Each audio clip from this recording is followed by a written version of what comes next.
بسم الله الرحمن الرحيم. الحمد لله الملك العلام خالق العقول والأفهام. أحكم الكون بإتقان وإحكام، وجعل لكل شيء نظام. وأشهد أن لا إله إلا الله وحده لا شريك له، شهادة تنقذ من الظلام. أشهد أن سيدنا محمدا عبده ورسوله، خير من بلغ الرسالة وأوضح الأحكام، وصلى الله عليه وعلى آله وصحبه الكرام۔ آج ہمارا 11واں سبق ہے۔ ہمارا آج کا موضوع ہے وجوب کی ماہیت، یعنی نیچر آف نیسیسٹی۔ وجوب یعنی اللہ تعالیٰ کا واجب ہونا، یہ کوئی وجودی صفت ہے یا محض ایک ذہنی اور عدمی اعتبار ہے؟ یعنی الوجوب عدمی ام لا، مطلب یہ کہ یہ وجوب جو ہے یعنی اللہ کا واجب ہونا، یہ خارج میں کوئی ثبوتی اور وجودی حقیقت ہے یا محض ایک اعتباری اور عدمی تعبیر ہے؟ کیا چیز ہے؟ تو بھائی اس میں فریقین کا اختلاف ہے۔ ماتریدیہ کا موقف جو ہے وہ یہ ہے کہ ان کے نزدیک وجوب اللہ کی ذات پر کوئی زائد صفت نہیں ہے، لیکن یہ عدمی یا محض اعتباری بھی نہیں، یعنی یہ نہیں کہا جا سکتا کہ وجوب کا خارج میں کوئی وجود نہیں، بلکہ وجوب ایک ثبوتی حقیقت ہے۔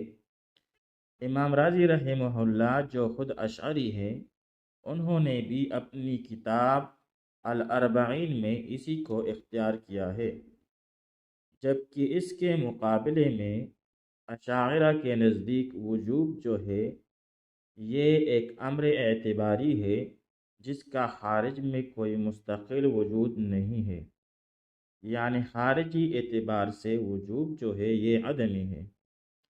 عقل صرف یہ سمجھتی ہے کہ اس کا نہ ہونا محال ہے، یعنی عند العقل اس کا موجود ہونا ضروری ہے اور اس کا نہ ہونا محال ہے، لیکن خارج میں وجوب نام کی کوئی چیز اللہ کی ذات میں موجود نہیں ہے۔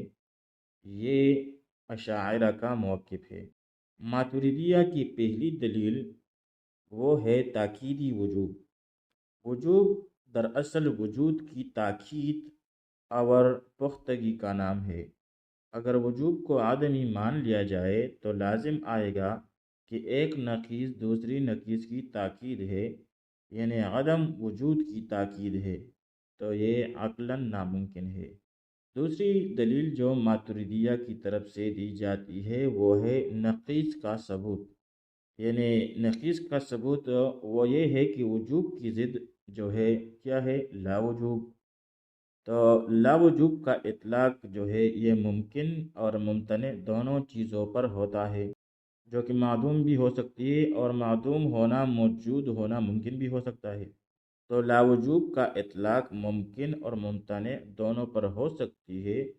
تو جب لا وجوب معدوم ہے تو اس کی نقیض وجوب کا موجود ہونا ضروری ہو گیا، کیونکہ دو نقیضوں میں سے ایک کا ثبوت لازم آتا ہے، تو یا تو وجوب ہوگا یا لا وجوب ہوگا۔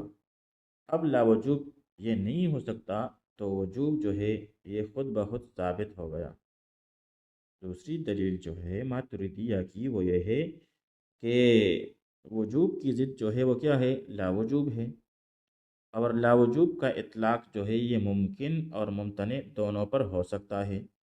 تو بھائی جب لا وجوب جو ہے وہ معدوم ہے تو اس کے نقیض وجوب کا موجود ہونا ضروری ہو گیا، کیونکہ دو نقیضوں میں سے ایک کا ثبوت لازم آتا ہے، تو بھائی یا تو وجوب ہوگا یا لا وجوب ہوگا۔ اب جب لا وجوب نہیں ہو سکتا تو وجوب جو ہے یہ ثابت ہو گیا خود بخود۔